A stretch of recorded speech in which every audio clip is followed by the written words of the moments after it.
Okay, I'm going to talk to you and show you an example about that you can travel when you really don't have much money in your bank account. And when I'm saying not much money, I mean something like roughly, like maybe less than £2,000 sterling. How about that as a ball game for numbers? So I came back to the UK in December 2016. I was on 56 nations, I believe. Yes. And so I had a hard time, trying to fit into Birmingham, which led to me moving to London. And so I was able, in November 2017, to take a 2-week trip to the Caucasus and Central Asia. I spent roughly 250 quid on flights alone. So actually, my flights to Central Asia from Georgia were the expensive ones.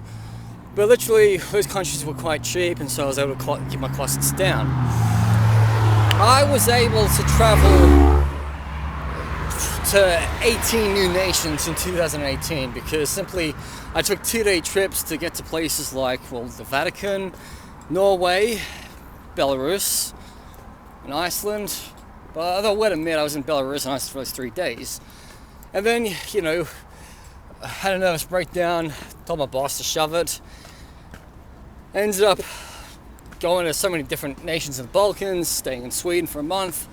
Came back to London with my old job. By the end of the year, I was just overlanding it in Central America. And literally, I didn't really care what I had to my name in my bank account.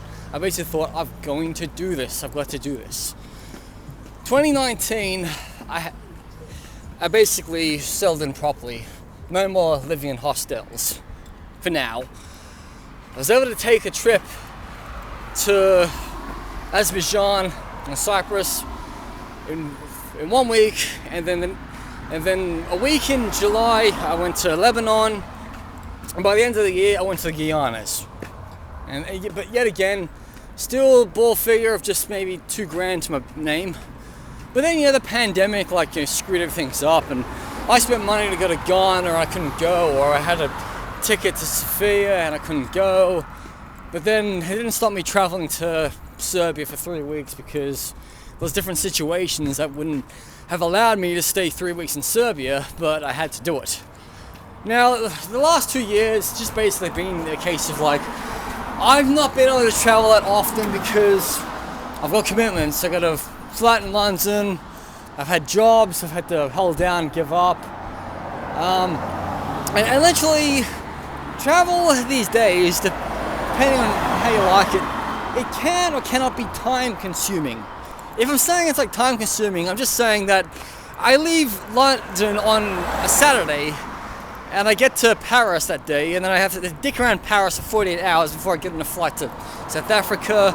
But within less than 48 hours of being in South Africa, I've gone from Johannesburg to Maseru. So it's quite easy to rack up a decent amount of countries if you put your mind to it. My current trip I'm going on, I'm probably just going to go to 2 new countries and maybe revisit a whole bunch of old ones that I haven't been to in a couple of years. And also, it does depend on logistics about prices. If I wanted to fly from London to Dakar, it's going to cost me a ballpark figure of $540.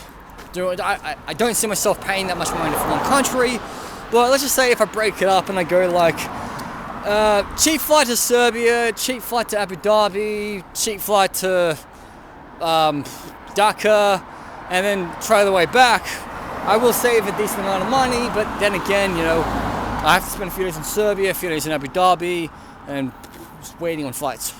So always keep a hold of what you want to do in your life and your dreams. Don't let money be an issue.